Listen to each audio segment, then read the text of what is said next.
Bonjour, je suis Eric de la chaîne Tutoriel Enrico 78, technicien en informatique. Je vous propose des tutos dans le domaine de l'informatique à la portée de tous, en vulgarisant le plus possible les termes techniques employés. Nous allons aborder sur le sujet des ACL ou Access List, soit par de la théorie et par la pratique vers la fin, pour finir sur deux types, l'Access List standard et l'Access List étendue. Avant toute chose, restez jusqu'à la fin de cette vidéo, je vous proposerai d'autres vidéos sur le même thème qui pourraient vous intéresser. Et avant tout commencement, si vous aimez mes vidéos, je vous propose, pour les nouveaux, de vous abonner et de cliquer sur la cloche pour être informé de toutes nouvelles vidéos publiées. Ça permettra de faire connaître un peu plus ma chaîne. Merci.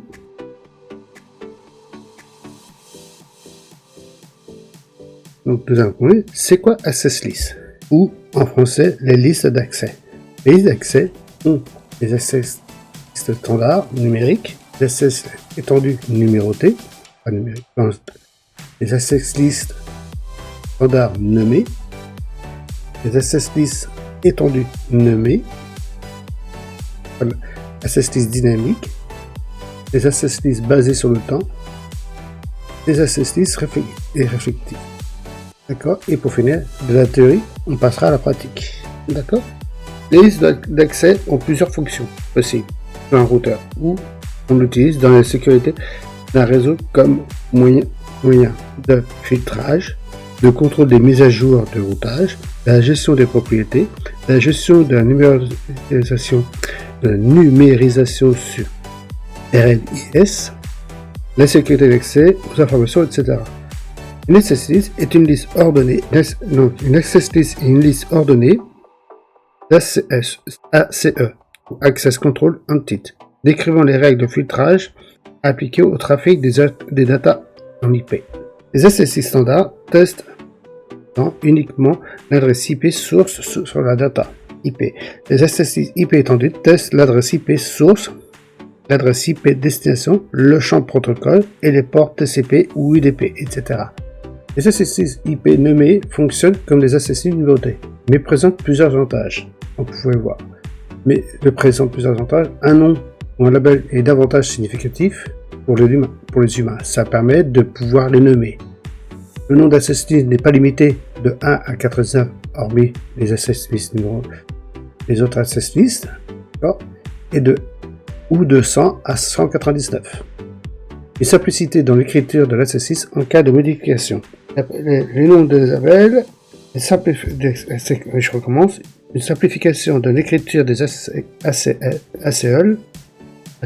en cas de modification ou une instruction de l'access list nommée peut être supprimée séparément, contrairement aux access lists numérotés, où il faudra supprimer la liste entière. Les commentaires sont possibles. Vous pouvez commenter, laisser des messages pour mieux expliquer pour la personne qui s'occupera derrière vous de ça, qui puisse comprendre ce que vous avez fait. Les access lists standards numérotés. Donc c'est la logique implémentée par une liste d'accès peut être résumée par la présence suivante. Soit par les paquets composés et comparés aux paramètres de la première instruction de la liste, soit si une correspondance est trouvée, l'action définie dans l'instruction est exécutée, soit autorisée ou rejetée. Si aucune correspondance n'est trouvée, les deux premières étapes sont répétées jusqu'à trouver l'instruction suivante, etc., jusqu'à temps qu'il trouve qui est s'il doit être rejeté, soit ou s'il doit être pris. Les datas, je parle dans le niveau des datas, les transferts. Les datas, c'est les informations qui sont transmises d'un PC à un autre, par exemple, ou d'un PC à un serveur. Si aucune correspondance n'est trouvée dans l'ensemble des instructions, donc le paquet est rejeté par défaut. Si vous avez fait 10 entrées, si sur les 10 entrées ça passe pas, c'est rejeté automatiquement. Et chaque nouvelle instruction est inscrite à la fin de la liste, etc. La logique de traitement décrite précédemment nous montre dans l'ordre de l'instruction est très important pour ajouter une instruction à sa place. Dans la liste, il convient de supprimer la liste puis de la recréer. Pour cela, on peut utiliser la technique du copier-coller ou encore se servir du service TFTP pour remonter la configuration du serveur, la modification et la redescente du routeur. Les access lists numérotées, qu'est-ce que c'est? Les access lists numérotées c'est une access list IP étendue, sont presque identiques aux listes standards. En ce qui concerne leur emploi et la logique, le traitement des instructions.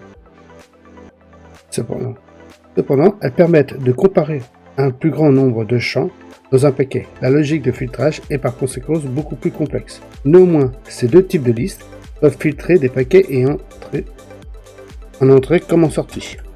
Pour rappel, les instructions de la liste sont traitées de façon séquentielle, c'est-à-dire que dès qu'une instruction fait l'objet d'une correspondance, la recherche prend fin et l'action définie par l'instruction est exécutée. D'accord ? Une instruction est considérée comme correspondante seulement si une correspondance est trouvée pour chacune de ses paramètres. Sinon, son exécution est interrompue et l'interruption suivante de la liste est examinée. Et ainsi de suite. Dès qu'une autre correspondante n'est trouvée, par exemple, par l'ensemble des instructions de la liste, le paquet est rejeté par défaut. Vous voyez, c'est le même principe que l'access list numérotée, sauf qu'il y a des petites nuances. Les instructions, vous verrez sur la pratique, on fera tout à l'heure. Les access list standards nommés. Là, ceux-là, c'est ceux qu'on peut donner un nom. Vous pouvez identifier cet access list par un nom, ce qui vous permet d'utiliser plus de 99 accès listes simples. Quand même beaucoup. La seule chose, cette facilité est apparue par la version 11.2 de l'iOS. l'iOS, c'est le plus petit programme qui est lancé dans les applications Cisco quand vous paramétrez sur les switches ou les routeurs. Ce type de liste n'est utilisable que pour les filtrages des paquets ou des routes au niveau des interfaces. Une liste standard est une liste étendue, ne peut avoir le même nom. Il y a conflit sinon. Et vous verrez qu'il refusera parce que c'est déjà utilisé. Pour utiliser une access list nommée, la méthode et la syntaxe de correspondance sont légèrement différentes. L'access list est nommée, vous pouvez identifier votre access list par un nom et celui de mettre à l'utilisation. Celui peut permettre d'utiliser plus de 100 access lists. Une liste étendue, c'est une liste toujours pareil, c'est la même version qu'il faut avoir, 11.2 sur l'iOS, des applications. Ce type de liste n'est utilisable que pour les filtrages de paquets ou des routes au niveau des interfaces. Une liste standard et une liste étendue peuvent ne pas avoir le même nom. Et ça se répète, comme je vous expliquais. Pour utiliser une access list nommée, la méthode, la syntaxe et la commande sont légèrement différentes. Vous voyez ce que je vous expliquais. Access list dynamique, qu'est-ce que c'est ? Ce sont des listes d'accès dont certaines lignes peuvent être validées par une commande de type X sur les routeurs. Access Enable. L'option dynamique sera retenue pour la liste des activités, pour la commande Access Enable. Les access lists basés sur le temps.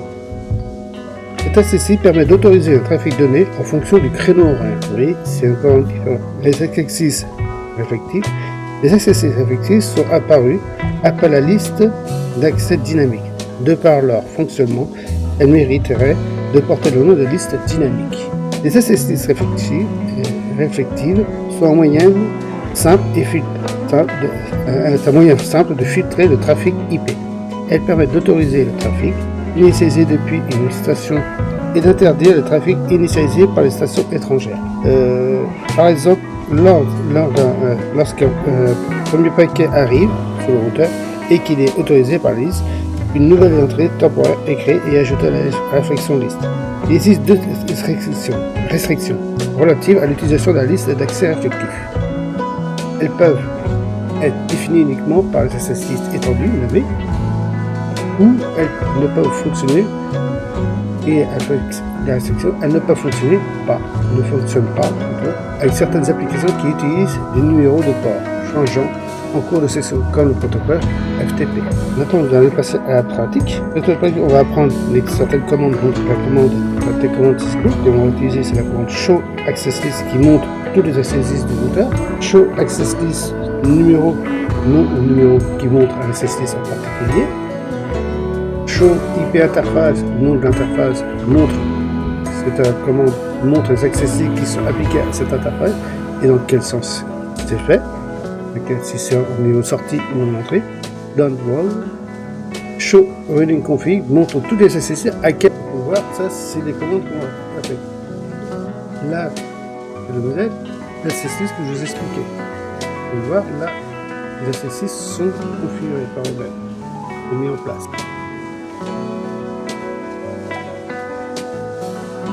Comme je vous disais, enfin, ring.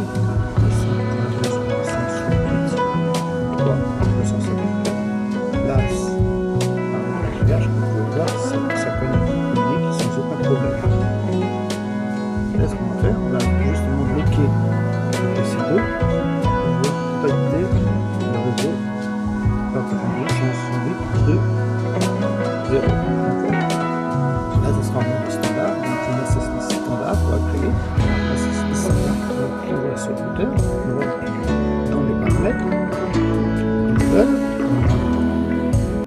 privilège. Du mode privilège, on va passer en configuration terminale.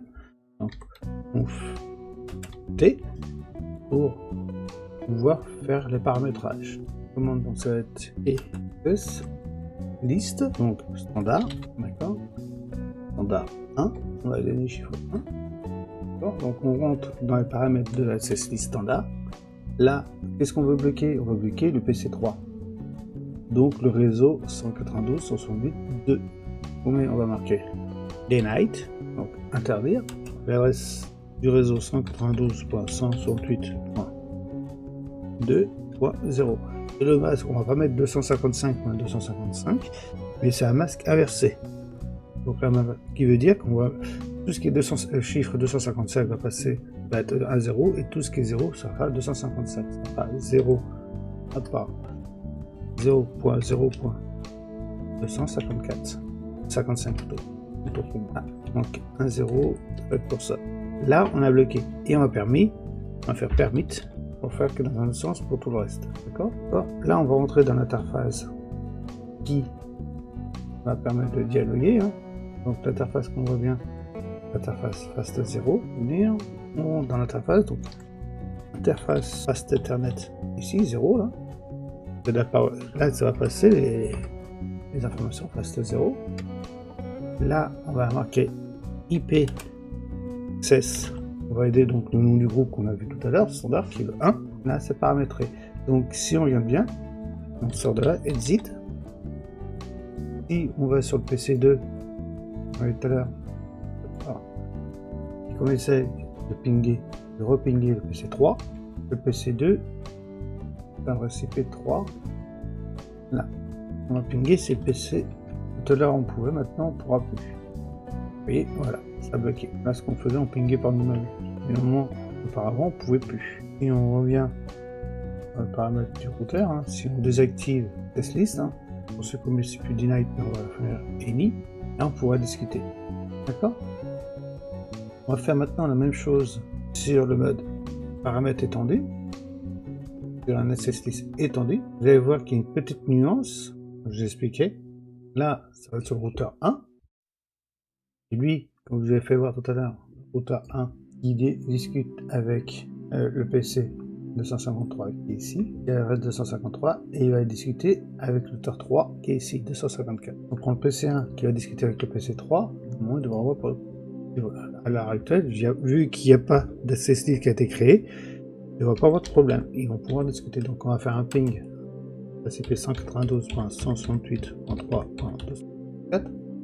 Il y a RCP qui est ici, du PC, 253. 254, ça peut être le serveur. 53, là que vous pouvez voir, ils vont pouvoir dialoguer entre eux. Le ping va marcher. Et pas de souci de ce côté-là. On sait, il n'y a pas de problème. Mais là, ce qu'on va faire, on va bloquer justement que ce PC-là puisse plus discuter avec le PC qui est ici. Ça peut être le PC, ça peut être le serveur sur un autre réseau. D'accord? Pour ça, là, on va aller sur le routeur 1, donc rentrer dedans, et on va faire une access list étendue. Et là, on va donner un numéro qui est au-delà de 100. Comme vous avez pu voir sur la théorie que je vous ai expliquée. Donc, on rentre dans le enable, dans le privilège, on rentre dans la configuration terminale, configurer. Pareil, là on va faire access list. Oui, regardez, si vous faites un point d'interrogation, vous voyez, access list, vous mettez soit standard, comme je vous expliquais, standard c'est de 1 à 99, étendu c'est de 100 à 199. Il y a une chose que j'ai oublié, et c'est IP devant. IP access list. Là on rentre dans access list étendue. Je vais vous faire voir vite fait en mode standard ce que ça fait. Les commandes qu'on avait parlé tout à l'heure. Rappelez, je vous ai parlé des commandes qu'on peut taper pour savoir comment, pour vous faire voir les access list. Le routeur 1, regardez le routeur 3. Et là, si on fait des show access list, vous pouvez voir, il vous fait voir les access list. Donc, comme vous avez pu voir, en mode standard, vous avez vu, il vous a donné le numéro 10. Si on veut montrer l'access list du numéro, on fait pareil show access list, chiffre 1, qu'on a vu tout à l'heure, et là, on revoit les mêmes informations, sauf que là, c'est un peu... L'autre, il faut faire toutes les access lists qui a été créées, la première show access list, sans donner un nom. Vous voyez tous, là où vous pouvez peaufiner. Vous pouvez voir aussi sur l'interface show, donc le nom de l'interface, donc l'interface Ethernet. Oui. 0, 0.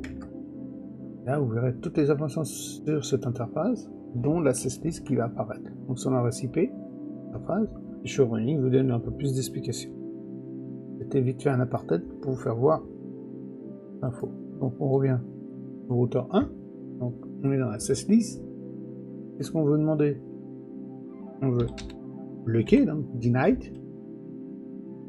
TCP host, TCP host, donc l'adresse IP 192.168.1.253, host, l'adresse IP du PCK qui est 192.168.3.254, on va vérifier pour être sûr. Pour 250, le S sur le premier host. Voilà. Là, on a bloqué. Et on va faire permit pour le reste. Permit. C'est là, vous voyez, on a paramétré pour ça le TCP. Donc ça bloque le TCP. Ça bloque un protocole, mais pas les autres.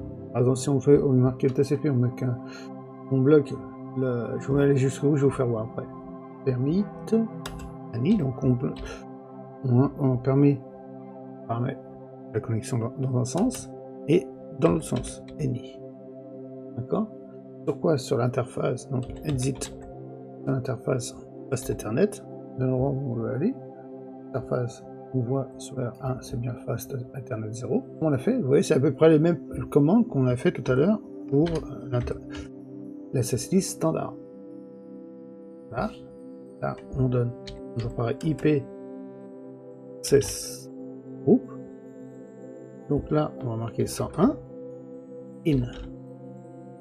Et là, on a configuré la création d'access list pour bloquer le routeur en direction du PC3. 2 plutôt. De 1 à PC2. On essaie de repinguer comment ça va fonctionner pour une bonne raison, c'est que c'est le TCP qu'on a bloqué. On a bloqué l'accès du TCP. Si on demande, on revient sur exit sur l'interface, on revient ici et qu'on bloque, on va faire chercher le denied. Et c'est sa TCP. Voilà, bloqué donc un protocole, donc ICMP, c'est ce protocole-là qui permet de faire des pings. Là, on l'a bloqué, d'accord? Si on vient sur le PC et qu'on essaie de pinguer, normalement ça devrait, d'accord? Là, parce qu'il y a le TCP, etc. Vous voyez, c'est ça le principe de l'étendue. Vous mettez plus d'informations, plus de choses, vous pouvez bloquer. Vous avez vu sur le standard, on ne bloque pas un protocole. Donc, alors que sur l'étendue, on peut bloquer un protocole, voire plusieurs protocoles. Vous voyez, c'est plusieurs access lists. Et on regarde bien, si on fait routeur 1, on quitte tout ça, exit 1, 2 fois. Et si on fait les commandes qu'on a vues tout à l'heure, montrer les access lists, hein, donc là vous verrez, regardez, on a denied le TCP et denied l'ICMP. Vous pouvez voir, vous voyez, et permis sur tout le reste. C'était que je vous ai fait une petite vidéo. Donc, je vous remercie d'avoir regardé la vidéo. Et si cela vous intéresse, que je parle sur les mêmes sujets ou sur d'autres sujets, dites-le moi dans les commentaires ci-dessous. Je me ferai un plaisir pour cela de faire une ou plusieurs vidéos et pourquoi pas de développer le ou les sujets proposés. Et comme convenu, je vous propose d'autres vidéos sur les mêmes thèmes qui pourraient vous intéresser. Merci et au revoir et à une prochaine sur ma chaîne pour regarder d'autres vidéos.